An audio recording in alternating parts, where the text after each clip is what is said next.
你找我？坐。哎，什么事儿？我不知道应该不应该跟你说。我懂了。哎，说说你懂什么了？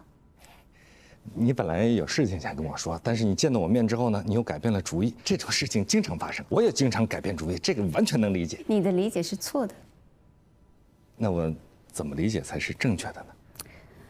我怕连累你。谢谢。哎，我还是跟你说了吧。你又不怕连累我了？跟封印有关。阿姨，看一下思念金牌虾水饺。虾水饺？对，每个水饺里面啊都有1整只虾，今天搞活动买2送1呢。哦，来2盒。哎，好，来。慢走。张阿姨是吗？啊，您好，您好，我叫黛西，这是我的名片。我帮您推吧。律师助理。律师助理是干什么的？就是帮律师了解一些情况。哦，你要了解什么情况？我们想要跟您了解一下关于刘军先生。没问题，这些啊我都知道。但是你打算给我多少钱呀？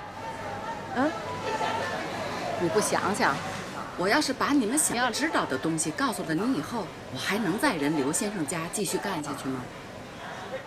我懂了，我懂了。那我们重新给您介绍一份工作。你呀，太可爱了。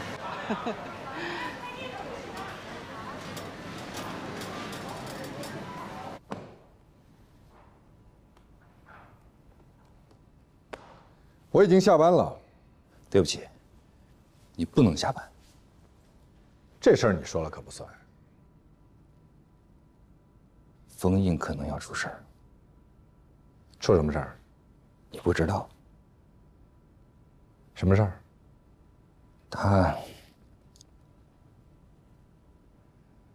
他怎么了？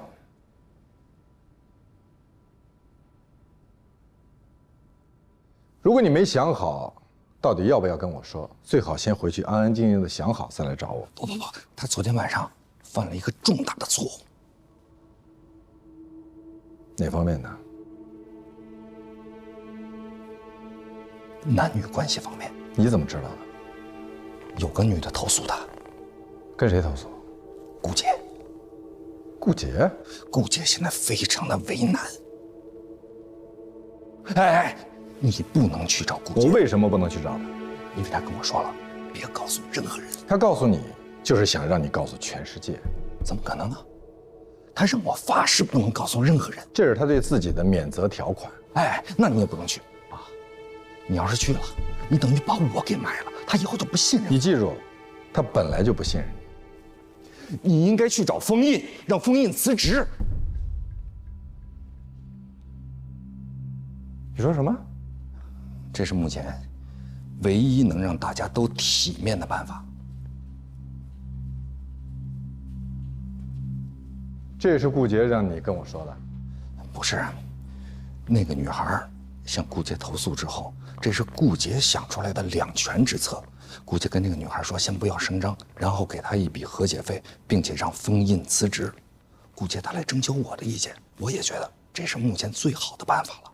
你想啊，如果闹起来，那我们律所的声誉，包括封印，你我都知道，封印是一个洁身自好的人，他不可能。这没什么不可能的，人都有弱点，洁身自好的人也有弱点啊，保不齐一时糊涂，一时……你告诉我那个女孩在哪儿，我去找她，我去问她。顾杰不肯说，不肯说，不肯说就是问题。这能理解呀，总得保护这个女孩的隐私，对吧？这也不是什么光彩的事儿。我不相信，我不相信顾杰，一个字一个标点符号我都不相信。你也不能完全相信封印，总不会是空穴来风吧？哎，你干嘛去啊？哎，你冷静点，你找谁去啊？刘烨。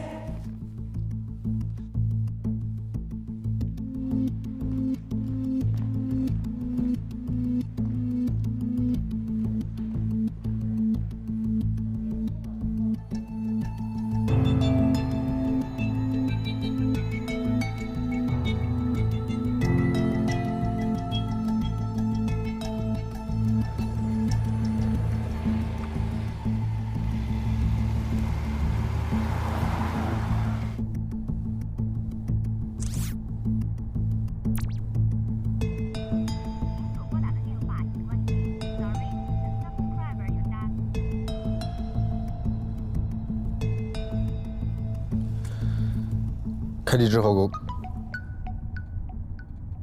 喂，喂，罗老师，您今天还回来吗？有什么急事吗？是这样的，我刚刚去找了刘军的保姆，他说他愿意给我们作证，但是有一个条件，他想要一笔赔偿金。不行，绝对不能给他钱，一旦给了他钱，就成为收买证人。你再想其他办法。人家给咱们作证是要丢饭碗的，咱们又不能给人家赔偿，那人家当然会有后顾之忧，不敢作证，也不愿意作证了。喂，开机之后给我回电话，我有事儿找你。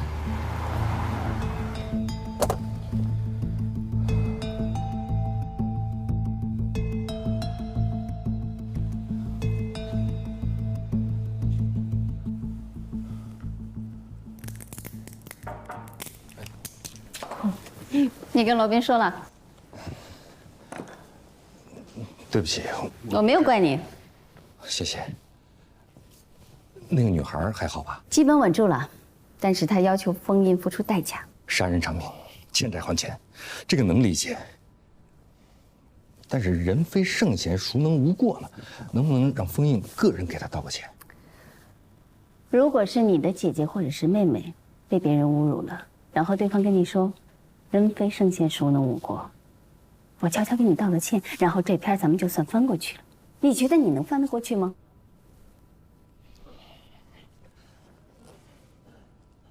但是封印他怎么会犯这种错误呢？人犯了错误就应该接受惩罚。罗宾他不相信，他不是不相信，他是不愿意相信。因为如果封印接受了惩罚，罗宾的好日子就到头了。封印要是不承认呢？那我就直接召开律所高级合伙人的临时会议，把这件事情摆到桌面上来。封印要为他的所作所为给大家一个交代。哎呀，顺便说一句，我呢在全景还有一项特权，但这项特权我从来都没有使用过。作为创始合伙人，我跟封印有一个约定，他当他的主任，而我有权利不经过任何人的同意，直接晋升一位高级合伙人。因为这项权利呢，只允许使用一次，所以我一直慎重使用。您是说，您现在打算使用这项特权了？对，我打算使用了。你，我认为早就应该晋升到高级合伙人。你的业务能力很强，还热心公益，还具备相当的管理才能。你对时局律师、律师助理的管理有目共睹，有口皆碑。我之所以一直没有使用这项权利，是因为我认为你走正常的程序也是可以获得晋升的。但是我没有想到，封印没有通过你的申请。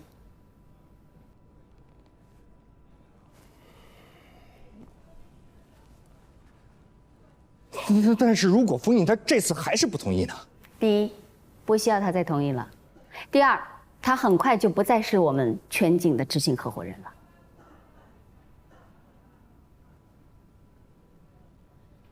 下一次的高级合伙人会议上，除了宣布晋升你为高级合伙人以外，还有一项，就是宣布大家重新投票选举新一任的执行合伙人。你是说，想要让我投你一票？知恩图报是一项美德。哎，不过，我说这些可不是要求你给我回报，你不要误解我。我没有误解，这样对全景有好处。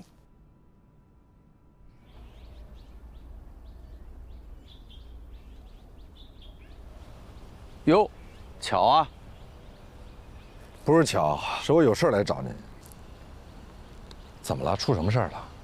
我跟你说，你千万不要告诉任何人。您说，我体检出了点小毛病，医生让我再复查一下。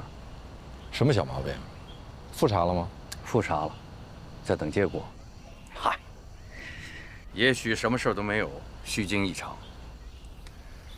您平常从来不关机的。我昨天手机没电了，睡得早。有事吗？有急事可以到我家来找我。走。顾杰说有一个女孩投诉你，他接待的。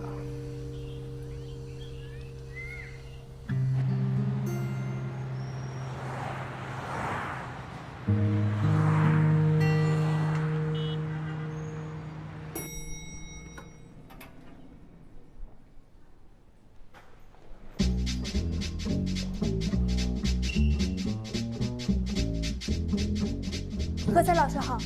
Morning。何塞老师好。 Morning。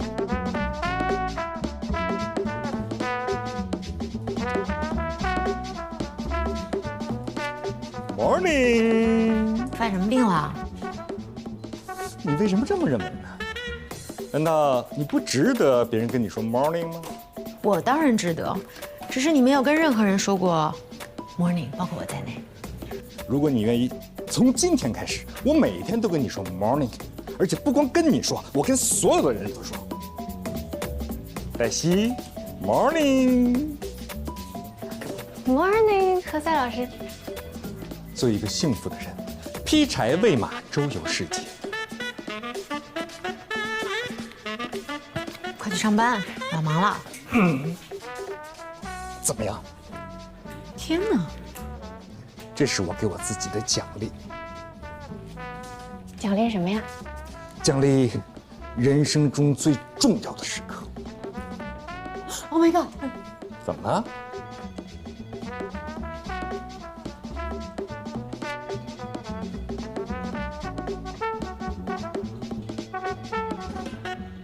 天有异象。你怎么看出来的？他们俩居然一起来上班。何塞老师，您没事吧？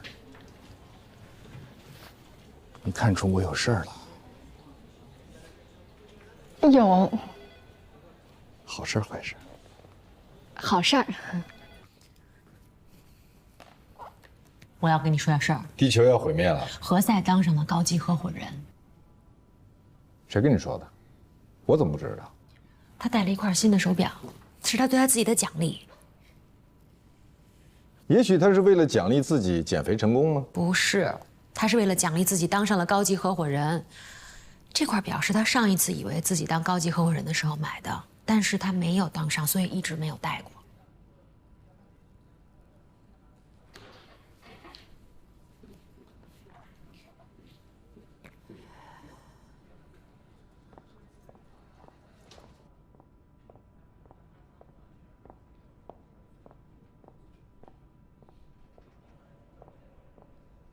我真的是什么都没做，我不知道那个女孩是谁，我没她的电话，在这之前我没见过她，在这之后也没见过她。那天晚上只有我们3个人。是的。后来我走了，您没有走。我现在怀疑啊，我喝那杯东西里边肯定放了什么东西，我喝了就睡着了，我真的什么都没做。您什么都不知道，为什么坚称自己什么都没有做呢？如果啊，我说的如果他认为我做了什么，他可以告我是吧？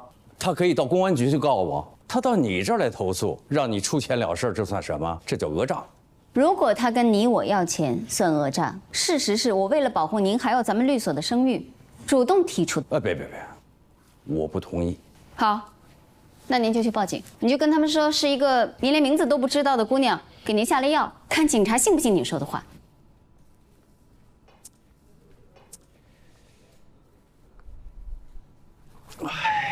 你想怎么办？我想听听你的。我只是一个合理的建议，应该对我们大家都好。您最近体检出来一些问题，你怎么知道的？您去询问的那个医生恰好跟我也很熟，所以你可以堂而皇之的以身体缘故、健康原因为理由。即便是我因为身体的缘故当不了这个执行合伙人，我也会把这个职位留给除了你之外的任何人。你是说罗宾？如果你特别想当这个执行合伙人，我同意。我同意你自立门户，你想带走谁就带走谁，只要他愿意跟你走。我哪都不去。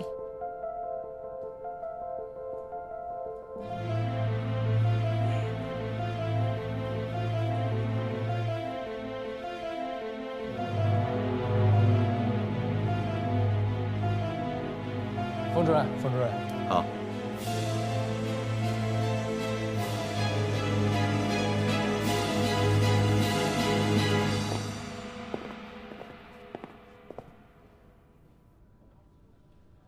您这是打草惊蛇，我这是明人不做暗事。达成共识了？没有。那是因为他认定自己胜券在握。胜券？他手里哪张牌写着必胜啊？那张牌的名字叫何塞。他许诺给何塞高级合伙人。真无耻。然后在下一次的高级合伙人会议上，他会要求大家重新选票投举新的执行合伙人，理由是您干了见不得人的事儿，不再适合领导我们。他不会得逞的。律所好像应该发奖金了。我不会用钱来收买人心。现在不是比谁更高尚的时候。如果我为了拉拢何塞给他多发奖金，那赵旭呢？文昭呢？还有王琦，你会让我更快的失去人心。那或许您可以学学顾杰。你读读律所的章程好不好？拜托，我读过。律所章程明文规定，成为高级合伙人，一个必须满足的条件，就是要得到原有合伙人的同意。创始合伙人是个例外，他有并且只有一次行使特权的机会，就是直接晋升一位新的高级合伙人。既然这样，我成为高级合伙人，不需要顾杰同意，对吧？我放弃了这个特权。所以你使用了威胁？不是威胁，是暗示。暗示他可能发生过重大的错误，可以被除名。所以这一次，他算是以牙还牙。但是我并没有做什么错事，他威胁不了我。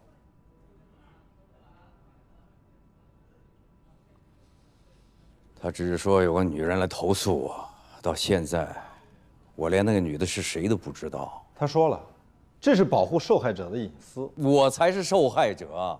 可如果顾杰真的发起重新投票，选择新的执行合伙人呢？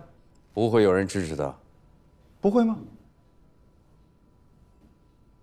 他为什么突然对何塞封官许愿？他在拉票。我不会为了拉票来做违背自己意愿的事儿。我怀疑现在律所大部分人都知道了，而且顾杰在四处散播，一般人只会宁肯信其有，这对你非常不利。什么叫宁肯信其有？如果那个女的跑到我这儿来投诉你，我不问青红皂白的宁肯信其有，你接受吗？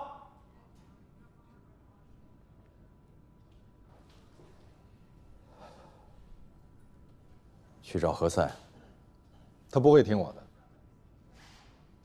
他会，他会的。所以我为了奖励我自己，买块表。哎，你出去，我通话呢。跟谁通话？嗨，姐，你好，我是罗宾。哦，嗨，罗宾，你好。哎，何塞老跟我提起你。哦，是吗？说我什么？说你们俩是好朋友，经常在一起啊。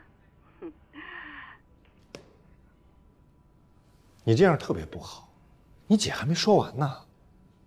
你有什么事儿？哇，好漂亮的表啊！你找我有什么事儿？晚上一块吃饭吗？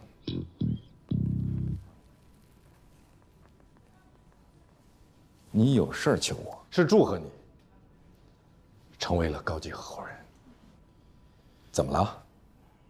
害羞了？有好事儿就要拿出来跟大家一起分享。这事儿还没宣布呢。可是大家都已经知道了。怎么会呢？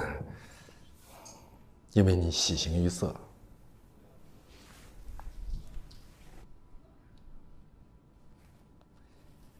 叫丽娜。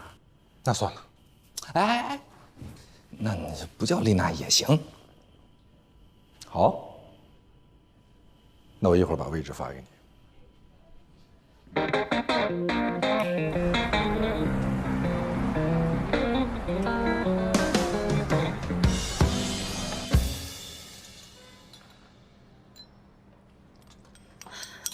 什么事儿了？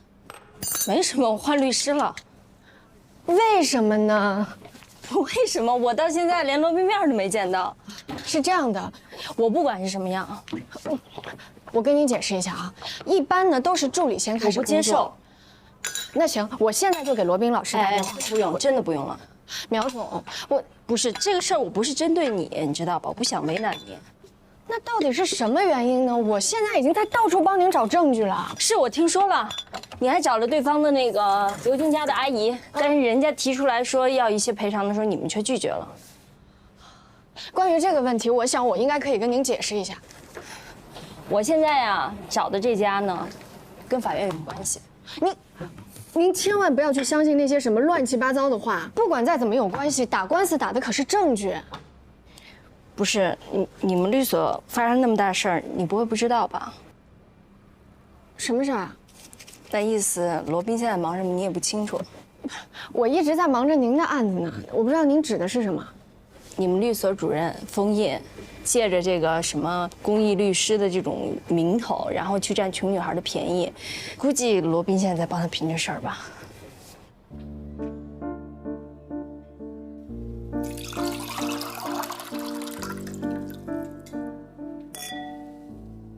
阿丁，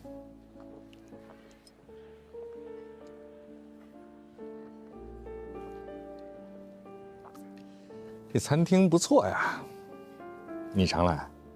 来过2次，跟丽娜一起来。不愿意回答就算了，没有不愿意回答。那你跟谁来的？你为什么对这个问题感兴趣？因为我回忆了一下，你这是头一次请我吃饭，而且就咱们俩，还在这么一个环境里。你觉得我心怀鬼胎，想问为什么，但又不好意思直接问，所以就先问我跟谁来这儿吃过。我是想推理出你请我吃饭的动机。那如果我跟你说我以前跟丽娜来这儿吃过呢？真的？就你们俩？为什么？这个问题我们能不能以后再聊？好吧，那以后是什么时候？就是说我认为可以跟你聊的时候。那你为什么觉得现在不可以跟我聊呢？因为我不喜欢同事之间聊私事儿，这样很容易会变成办公室八卦。那也就是说，你今天来请我吃饭是要跟我聊公事，但是公事为什么不在办公室里聊呢？你让我猜猜，你是要跟我聊封印的事？何塞，我跟封印认识都不是1天2天了，他是一个什么样的人，我都清楚。有很多杀人犯，在没有破案的时候，他的邻居都会一直以为他是一个好人，坏人脑门上没有刻字儿。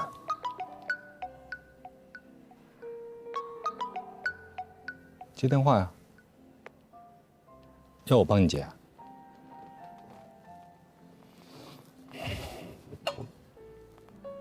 谢谢。Thank you。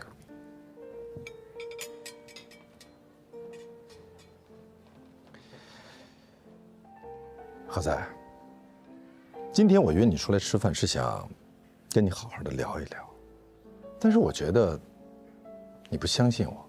我为什么要相信你呢？你做了什么让我相信的事儿吗？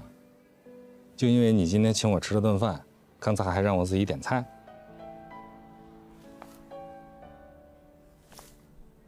你想利用我？我没有想利用你，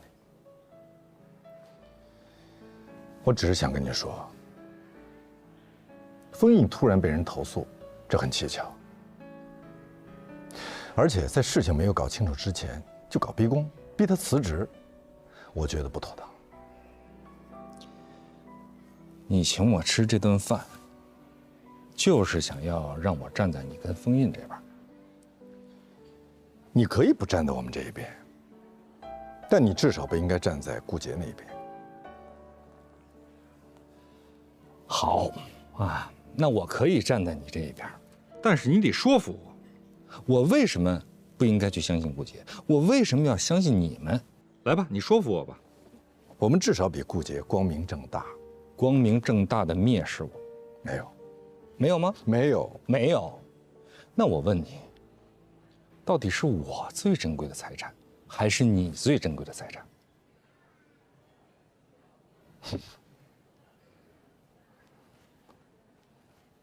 想起来了。如果我是你，我最珍贵的财产，而不是你最珍贵的财产。我当时只是跟你开个玩笑。你当时只是跟我开个玩笑，那你为什么不跟封印去开这么玩笑呢？你为什么挑中我？你能不能小点声？这是在餐厅。OK。如果你不喜欢，以后我不跟你开玩笑，也可以为之前跟你开过的玩笑，所有玩笑，让你不喜欢的，向你道歉。你姿态放得好低呀，有吗？这让我越发的相信封印是有把柄掌握在顾杰手里的，所以你们连我都要来争取。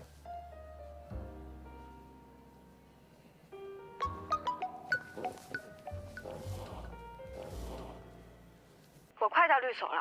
苗警说他要换律师，因为他听说咱们律所出了大事，说封印搞了个小姑娘，您正在帮他灭火啊。对，他是正在灭火，所以他不能回你的电话，拜拜。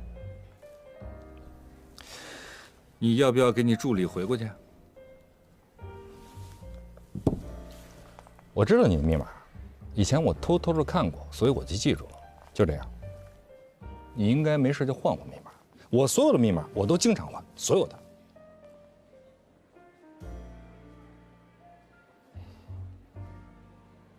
好习惯。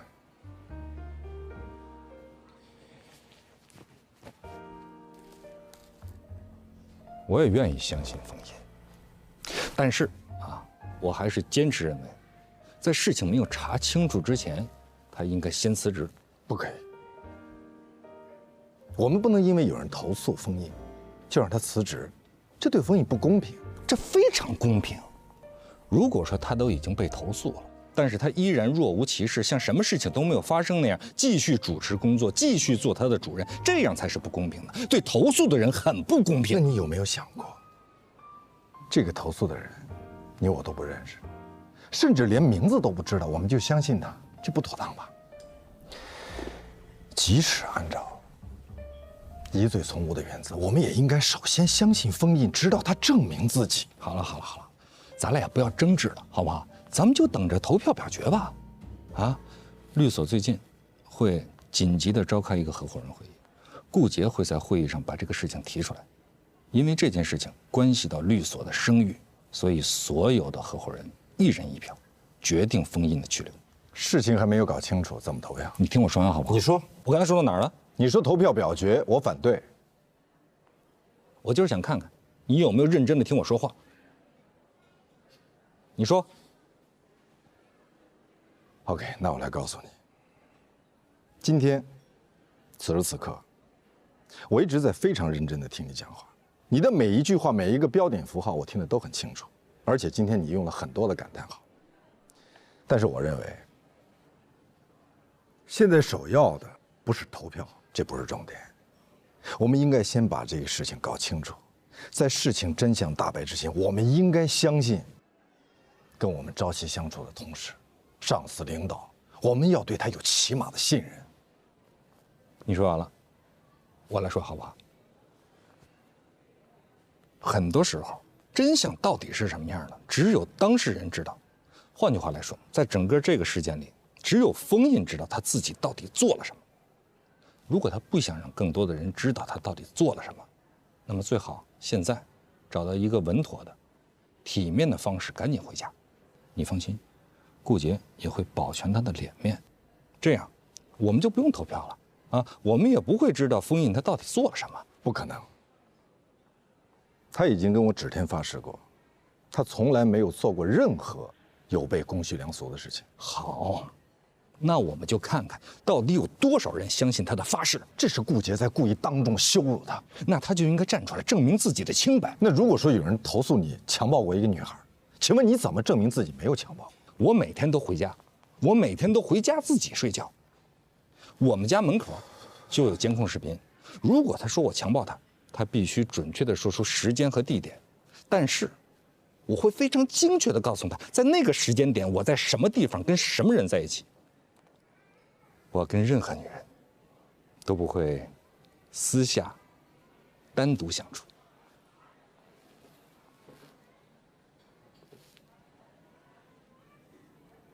为什么这么看着我？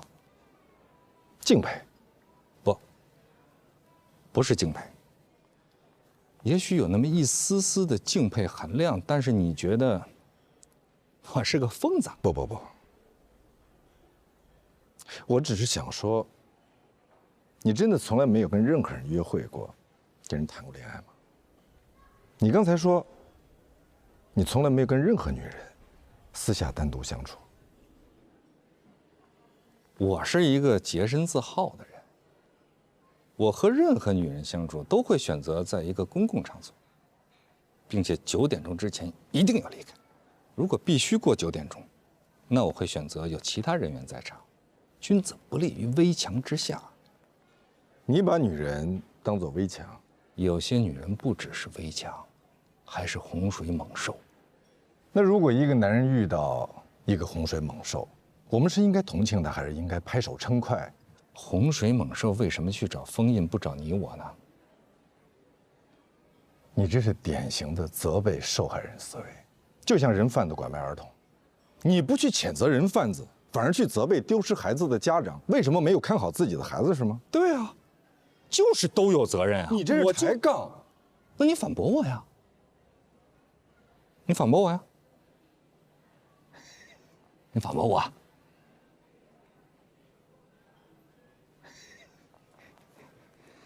我第一次见到你哑口无言。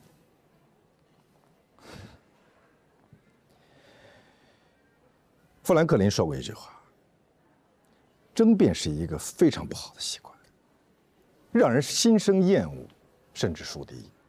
不，他的原话是这么说的：如果你争强好胜，喜欢与人争辩，以反驳对方为乐趣，或许你只能赢一时，但是这种赢毫无意义和价值，因为别人永远不会对你有好感。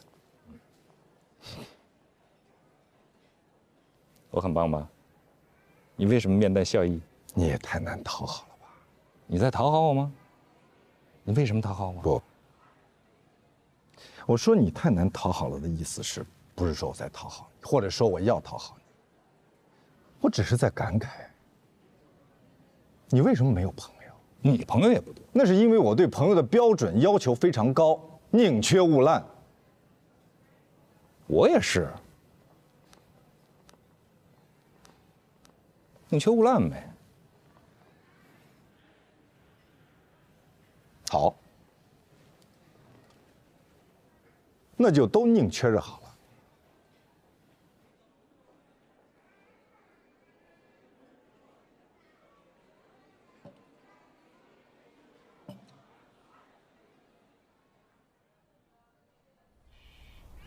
我完全没想到，何塞居然对我有那么大的不满，他就完全听不进去我说话。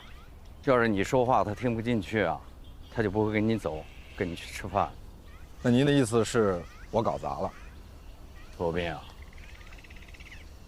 你最大的问题在于你根本不知道什么时候、什么地点得罪了什么人。木秀于林，风必摧之。看看，把何塞当疯了吧？那您希望我把他当什么呀？和你一样，栋梁之才啊！那得您亲自去跟他说，他更在意您对他的认可。我怎么跟他说？我是不是要跟他解释，在你和他之间，我为什么选择了你当高级合伙人？很容易解释啊。怎么说？您就说我人缘不好，没有您的支持，我根本就当不了这个高级合伙人。但是他不一样啊，他人缘好，即便没有您的支持，顾杰也会让他当上。切。那这样吧，今年的10佳律师，您推荐他？今年只有1个推荐名额啊。知道。你真的打算让给他？只要他别再怨恨我们就好。还有一件事儿。我知道你要问什么，罗宾。如果连你都不相信我，我相信你。可现在的问题是，连那些八竿子打不着的人都跑来问我，这到底怎么回事？那让我怎么说？我上微博开个专栏，我给他们说：“嘿，你们好，发生在我身上那事儿不是属实的，都是子虚乌有。”你不觉得这事很蹊跷吗？啊，你为什么不报案呢？案由呢？敲诈勒索。谁敲诈勒索？顾杰敲诈勒索，人根本就没有敲诈勒索，他只是说接待了一个姑娘的投诉，在核查，这总不能抓人吧？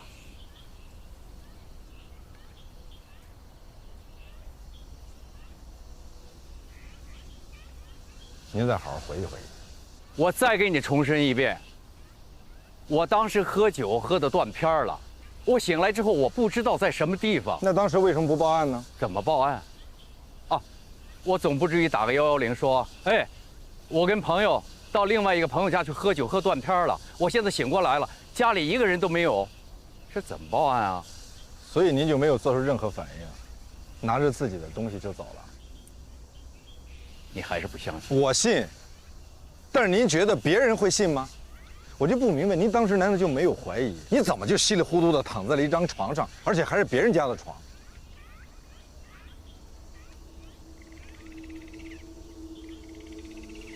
我承认我当时有点慌，也觉得这件事有点蹊跷。后来我就给顾杰打了个电话，他怎么说？他含糊其辞。后来他说，他当时正在接待那个投诉的姑娘。我确实记不清楚，但是我不认为我做了什么事。那您后来有没有又去过那个地方？没有。为什么？我连门牌号码都没记清。顾杰带你去的，你可以问他。他不告诉我。他说他在保护那个投诉的姑娘，不受威胁，不受恐吓。那你还记得那女孩子长什么样子吗？你这口气完全是在审问犯人。我是在想办法帮你弄清楚事实真相。我再给你重申一遍，我不认为我做了什么出格的事儿。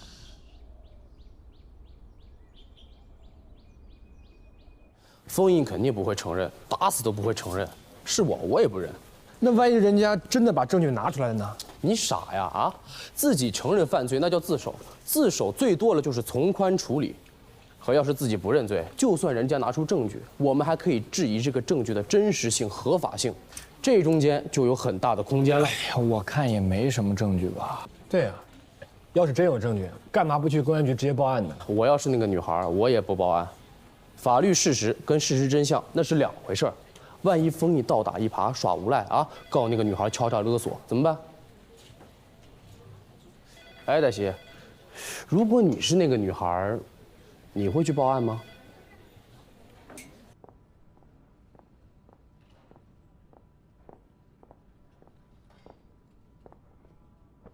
现在有空吗？